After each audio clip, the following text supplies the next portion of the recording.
have anything like this on the buyer's side? And he would warn you also. If anybody had something like, is this the right home for you?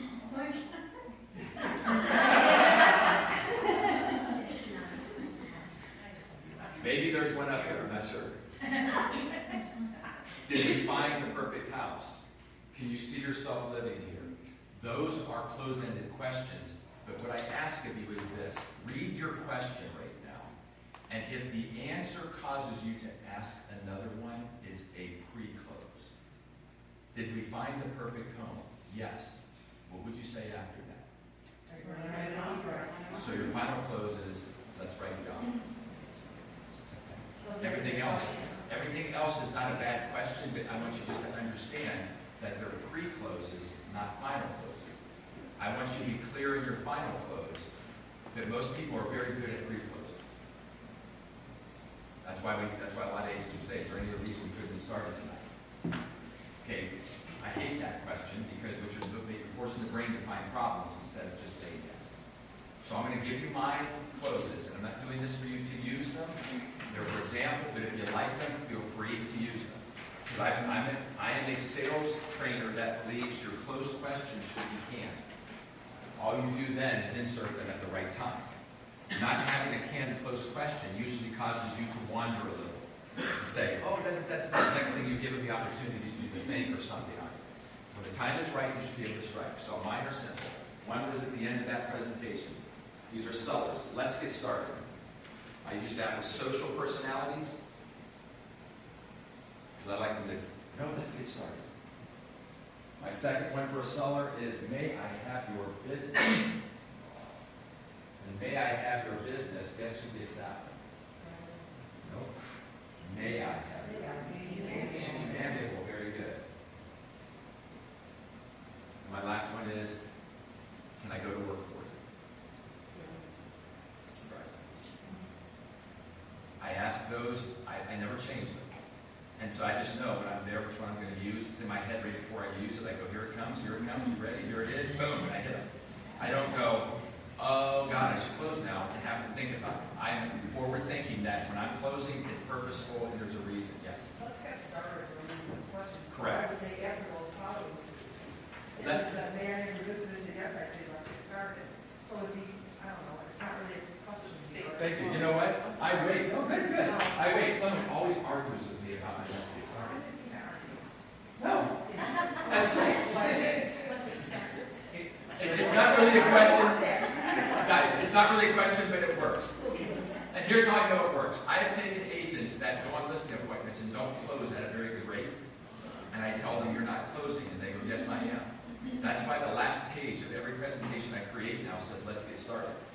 I have taken those agents that have gone on appointments and not got any conversions. And I go, this is what I want you to do from now on. At the very end, I want you to smile at them and turn to the last page and shut up.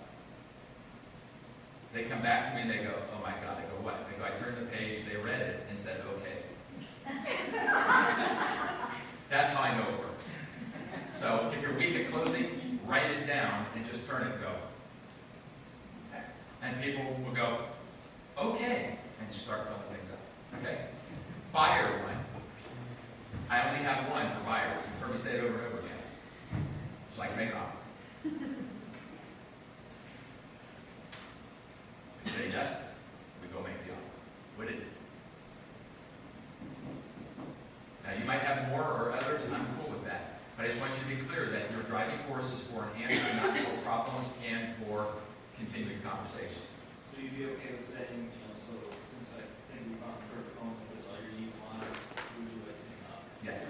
So everything before that was all all your setup, okay? So what you have to ask yourself is the length of your setup, and what you say in the setup comes back to, who you're talking to. I mean, that sounded great for like an analytical or an answer, because, letting them think through, yes, I'm there, let's do this. Okay? Questions? Okay, turn the page, I think, right?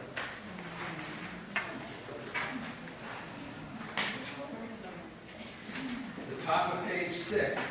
I'm going to buzz through a couple more. These I'm not going to get much time on, but they're important. Assumptive closes. An assumptive close makes the assumption that the answer is yes without asking for it.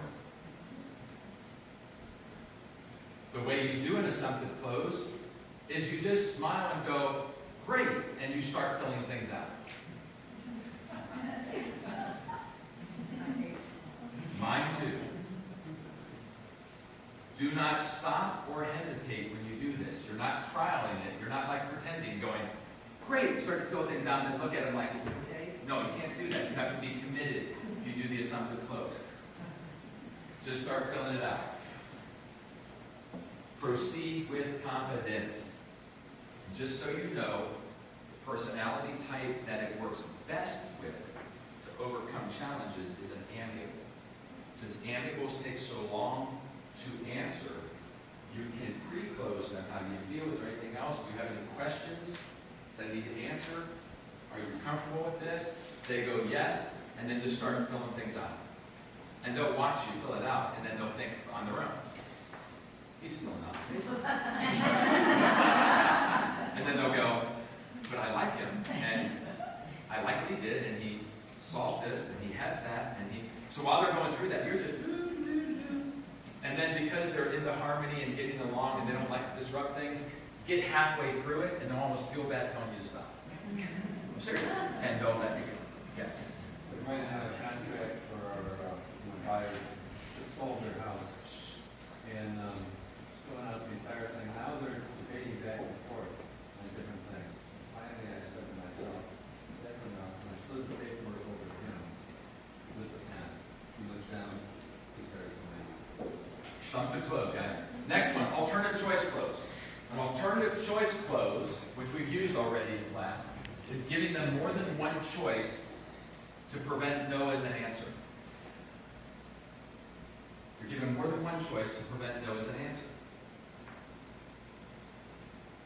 Whoa. Wow. What you doing? I don't know. There we go. Works for setting appointments. Man, that just was like, that's what we've been using on appointments. You know, is Thursday good for you or is Friday better? You know, is 6 o'clock better or 7 o'clock better? You know, having two answers. The other person it works for is buyers when they can't decide on a house. This is where you have to, again, lead the charge. Man, we really like that one over there on Harrogate Court.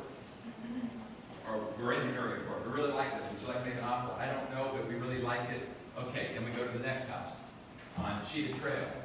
And they're in there and they're like, ooh. So we take them outside. Is this the house? Would you like to make an offer? Then we say this. Well, if we only had the two, one back there on Harrogate and the one here on Cheetah, which one? Alternative choice. They go, the one over there is still better. Okay, great. Take this one away. Don't let that stay with them. Because what they've just said is this is less than that. Why let them keep that to create the unnecessary doubts? Take it away. Next type of close.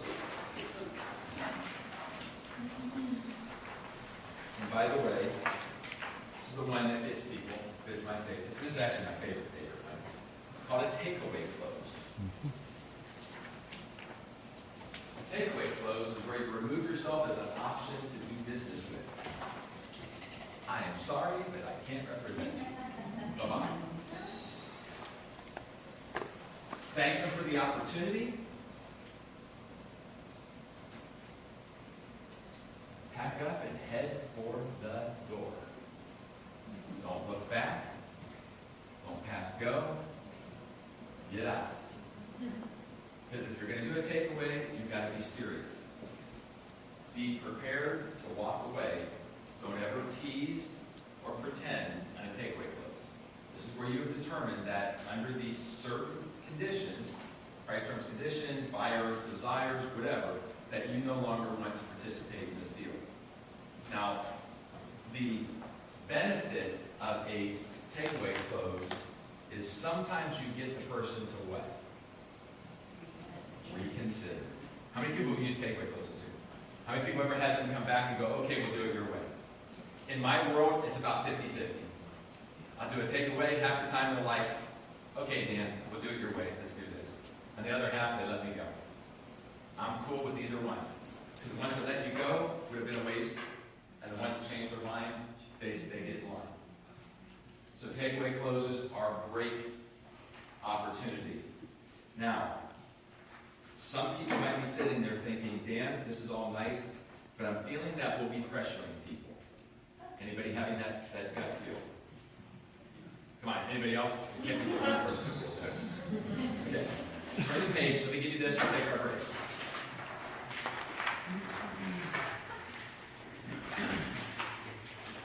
We only pressure people, listen carefully, when we use bad technique. Remember, closing someone, asking for commitment, should be fulfilling what they were looking for. So it shouldn't be pressure. But we cause pressure because we don't know how to create the right environment for it to occur. So, understand that closing technique is planned and on purpose. I know what my questions are, I'm planning it on purpose. And it starts at the beginning, starts at the initial meeting. If a closing technique is simply a question, and Galileo told us that if we don't let them participate, they polyphasic think. And by polyphasic thinking, when we finally ask them to make a decision, there's too much garbage up there, so they always tell us what? We need to think about it. If I push them then to make a decision when they haven't listened to me, now they'll feel uncomfortable. Because I'm going, I don't care that you didn't listen to me, you have to decide, yes or no. So it's my fault that they're confused and pressured. But what if you started the initial meeting asking what? A bunch of, say it's okay to say the word, say it more. Questions. If I start at the beginning asking questions, is their brain starting to get used to questions, yes or no? If I continue through presentation or demonstration asking questions, how is their brain doing? And if I end by asking a question like, is this it, let's get going, is there less stress on them if they've been able to keep answering questions all along? Please understand that you as a salesperson, for some reason, we naturally get into the position of stifling people and just telling them stuff. And then when we need them to talk, they can't. The more they can talk, the more they can answer questions, the more they can participate, the easier it is to say yes to me. So it starts at the beginning. It's a natural end to a presentation. It's one more question after we've solved the wants and needs. I do have to remember to watch body language. I might get ahead of the person that I am closing, and it usually manifests in a body movement. If I see a change in body language, I want you to stop and probe it. If I see somebody, when I'm getting ready to do something or close, all of a sudden they start to clam up, I will say things like, is everything okay? Do you have a question? Is something bothering you? I will ask that. Now, sometimes you are dead wrong. They're just cold. I've had that happen. I've had people at just the most unopportune time go like this. Right when I'm getting ready to close, and I'm like, I'm losing them, and I'll look and I'll go, is everything okay? And then they're like, I was just cold. And I don't know what to do. Now the body language is all messed up because they know I'm watching it. So try to be careful with that. Remember personality types. But drill you again. Personality types. The driver is what type of decision maker? Decisive. The social. Spontaneous. The amiable. Consultative, and the analytical. Deliberate. Very good. That's all you got to remember. And then to close out closing technique, this is a Dan Elzer thing. Tell me what you think. I've studied this for a long time. I've watched people go through closing techniques. I've closed people. And I found out that if I can get these 4 things to happen, I never have a problem getting someone to say yes. So I have these 4 things must take place in the mind of a customer for them to say yes to me. The first one is they have to have permission and the ability to ask questions. And please, next to questions, put in parentheses, tough questions. I got to give them the confidence, the environment to go. But Dan, I don't know, for instance, let's get started is not a question. I gotta give the person the opportunity to feel good enough to say it. If they can't, where do they store that thought? Where does it get stored? Up here, correct? How many people have ever stored it up here because the salesperson didn't let you say it or ask it? So when it's up there, does it go away? Do you think about it? And when they ask you to make a decision, is it blocking that decision? So I gotta give you permission to ask questions. Salespeople in general like to have the process always go happy and smooth. True or false? We want them smiling, going, oh, this is great, you're great, nothing has been wrong, you've always been perfect, Dan. Yay. That's what we all want. In reality, that ain't right. You do things that upset them, you offend, they're questioning things. So if I don't give them the ability to ask the tough questions, and I feature dump or preach over that to try to stifle it, it's stored here. Second thing that they have to do, vent frustrations. Now, not everyone has to do all four, but some people will have a bad experience. You will do something that will remind them of a bad experience. They have a desire to share it with you. Again, we have a desire to make it all rainbows and happiness, so we will stifle it. When they start to vent frustrations, I want you to go, this is good, we're getting close to a decision. I actually encourage it. Why do you think that happened? What would it take for you to feel it's not going to happen? Get it out of the darn brain, get it on the table, get it talked about. Third thing, offer their own opinion. Now this one I know you've encountered. Have you ever had a buyer or a seller think that they know how to better buy or sell a house than you? Mm-hmm. Have you ever had a buyer and a seller share with you how they think that they're better at it? If you don't let them share it, and if you don't do what I said last week, remember we talked about we stifle those people, we all tend to feel that others feel the way we do, and if they don't, they can at least try, and when they don't, they're being difficult. We talked about that last week. Well, if someone has a way they want to buy or sell property, I have to let them share it, I have to listen to it, but I have to ask questions to get them to defeat it. Oh, that's really a cool idea. Had you thought, though, about this and that? Oh, no, I hadn't thought about that. And then they come to the conclusion, oh, shoot, that wouldn't work then. You know, you're right, that's not going to work. Or I can do what most people do and go, that's stupid, it doesn't work. Now, we don't say it that way, but that's how they receive it. So, if they're offering an opinion, I'm happy because it's getting out of their head. And then the last one is object to my solution. So when I offer to do business, they give me an objection. Every time I get some or all of these out of someone's head during a presentation or demonstration, I have never had a no. Because I ask this, any other questions? Where do you look when I ask you for any other questions? Up in your brain, right? You go, there's nothing there. So then you look and you say, no. And then that's the greatest pre-close in the world. Do you have any other questions? No. Great, let's get started. Fabulous. Let's make the offer. This comes out, I ask, I get yeses, I never have a problem. This doesn't come out, I ask. This eventually comes out. Come on, think about it. But it takes a long darn time. Because I got to handle a problem, a situation, and a challenge, and they got to think, and then they're talking, and I want it all to occur before I ask. Any questions? Yes? I have a question. Being new-ish, and I'm asking lots of questions, then I get the question, and I have absolutely no clue what the answer is. Okay. Where's my new people? Raise your hand. Less than a year in the business. Raise your hand. Learn this and never forget it. That's a great question.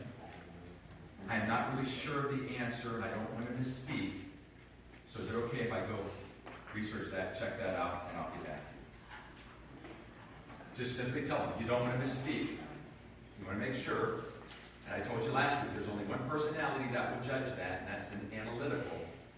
Might think that you should have known it. Not always, because the analytical will be very happy with you going back and doing something. But if they assumed you should have had it, they'll ding you for it. So, anytime. And guys, to this day, if I go out with a new agent, I will do that when asked a question, just because it doesn't cause the world to explode. You know, they'll ask a question, I'll go, oh, that's a really good question. I don't want to misspeak here, so can I have it, give me a little time to research that and come back and give you an answer? And people always go, oh, no, that's great, that's great. And I have a new agent sitting there going, but you knew the answer, Dan. And I go, yeah, but I want to prove to you that nothing bad happened. The world didn't end, the lights didn't go off, because I didn't have an answer. And don't we worry about that we want to have all the answers. Don't ever let that bother you. Anybody else? Okay, guys, next break, 10 minutes, if you have time for it, please.